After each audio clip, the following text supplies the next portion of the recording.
ini bukan timnas Indonesia, tetapi ini adalah Dream Team Timnas Indonesia U23 yang akan melakoni laga kualifikasi Piala Asia melawan Cina Taipei dan Turkmenistan. Mari kita bahas dari sudut pandang penikmat sepak bola, bukan pengamat sepak bola.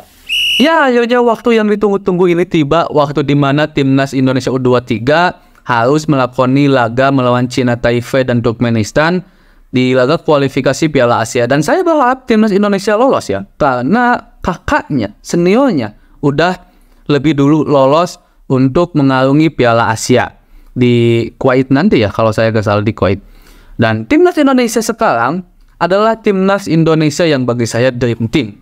Timnas Indonesia yang memiliki skuad dengan pemain-pemain yang sangat luar biasa, di mana hasil racikan Coach Sinteyong, pendidikan pemain-pemain asli Indonesia, dan juga pendidikan pemain-pemain naturalisasi yang dididik di luar negeri gitu.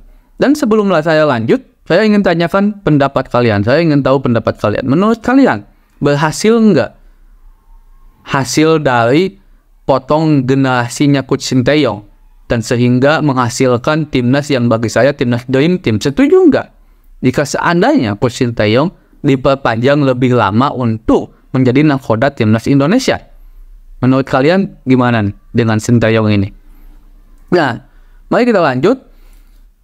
Pertandingan pertama, timnas Indonesia akan bertemu dengan Cina Taipei ya. Di atas kertas seharusnya kita bisa menang melawan Cina Taipei, dan kita juga selalu menang di pertandingan-pertandingan sebelumnya jika bertemu dengan Cina Taipei. Nah, Cina Taipei ini memang negara dengan sepak bolanya yang belum terlalu besar lah dibandingkan tetangga-tetangganya seperti Jepang, Korea, dan Cina gitu. Seharusnya timnas Indonesia dengan skuad kedalaman yang sekarang, kita bisa menang mudah lah melawan Cina Taipei. Dan saya sangat berharap timnas Indonesia menang dan lolos tentunya. Yang agak berat justru sebenarnya saat bertemu dengan Turkmenistan. Walaupun kita nggak bisa bilang berat-berat amat ya, karena Turkmenistan memang bukanlah negara yang memang sepak bolanya bagus kayak Jepang, kayak Korea, enggak gitu, kayak Irak, Iran, Arab, enggak juga gitu. Turkmenistan memang bisa dibilang lebih baik dari kita, tetapi kalau dalam permainan kita bisa bilang kita bisa lebih unggul. Ya 11-12 lah, apalagi dengan skuad timnas yang sekarang. Dan juga kemungkinan formasi yang akan dipakai oleh Coach Sinteyong, jika seandainya Coach Sinteyong memakai formasi 4-3-3, udah jelas bagi saya di lini belakang milik dari Hernando Ari untuk menjaga gawang. Dan juga walaupun Hernando Ari kemarin bermain sangat baik di SEA Games, walaupun melakukan kesalahan maksud saya, tapi ini tidak bisa menghapus jejak bahwa Hernando Ari adalah pemain terbaik untuk penjaga gawang. Bahkan dia layak ada di timnas senior. Untuk dua center back sudah sangat jelas lah, ini milik Elkan Bagov dan Rizky Ridho kalau menurut saya. Ini sangat pantas diduetkan karena yang terbaik untuk U23 sekarang adalah mereka. Bahkan di timnas senior pun sekarang Rizky Ridho ini udah mulai bisa menggantikan seniornya yaitu Fahrudin. Ya, dimana untuk dua center back ini adalah center back yang memang pantas ada menjadi 11 pertama di timnas U23 saat melawan Coach Sinteyong. Saat melawan Cina Taipei maksud saya, Coach Sinteyong ya. Dan untuk di posisi fullback kiri udah jelas milik si gila di tepi lapangan, yaitu Pratama Arhan yang juga baru menikah. Saya doakan semoga Pratama Arhan bisa sakinah mawaddah warahmah, amin ya Allah ya rabbal alamin.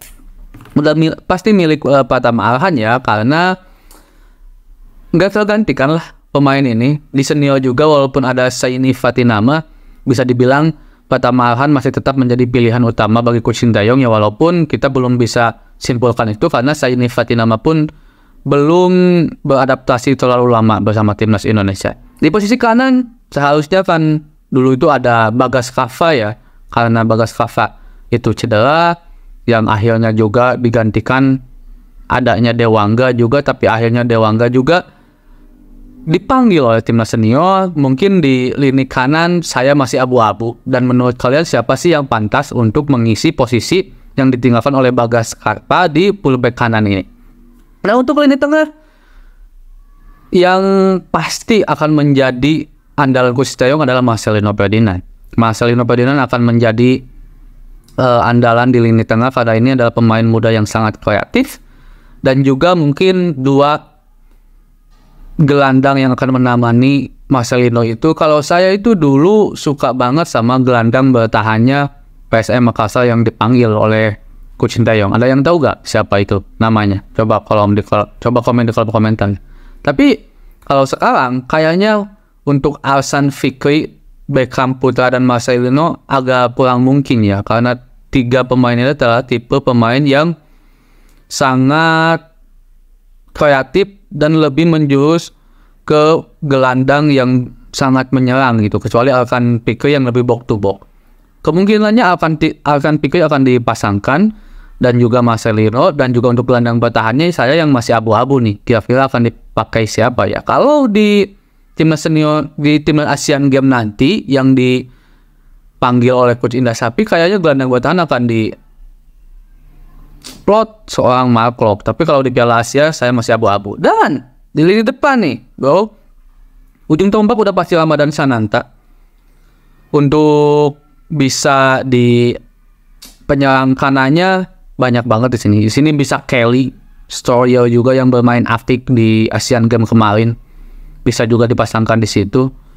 Dan untuk kirinya saya lebih condong ke Rafael Strike.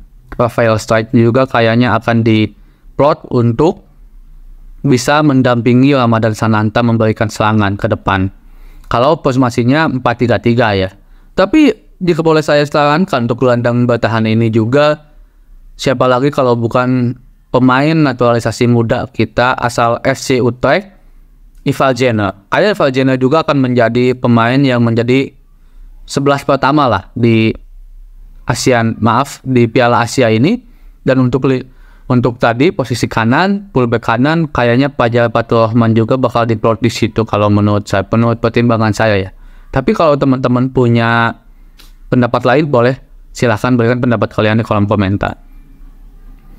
Ini adalah formasi yang ideal untuk timnas Indonesia, tapi Coach Sintayong juga kita tahu kan suka juga dengan formasi 3-4-3 atau 3-5-2 juga. Coach Sintayong suka banget itu dengan formasi itu. Jika dengan formasi itu, mungkin kemungkinan Rafael Strike dengan Ramadhan Sananta akan menjadi ujung tombak di dua serangan timnas Indonesia di Piala Asia. Dan tentunya saya berharap melawan Cina Taipei nanti malam timnas Indonesia bisa menang, dan juga bisa menang juga saat bertemu dengan Turkmenistan nanti. Dan tentunya kita sangat menantikan timnas Indonesia tampil di Piala Asia. Kalau Asian Games walaupun kelasnya Asia, tapi kayak nggak terlalu gimana ya gitu. Tapi kalau Piala Asia ini kayaknya sangat-sangat bergengsi dan layak timnas Indonesia bisa bersaing dengan tim-tim besar lainnya di Piala Asia. Oke, sementara seperti itulah pembahasan tentang timnas U23. Mari kita bahas lagi timnas U23 selanjutnya sebelum melawan Turkmenistan dan sesudah melawan Cina Taipei. Assalamualaikum.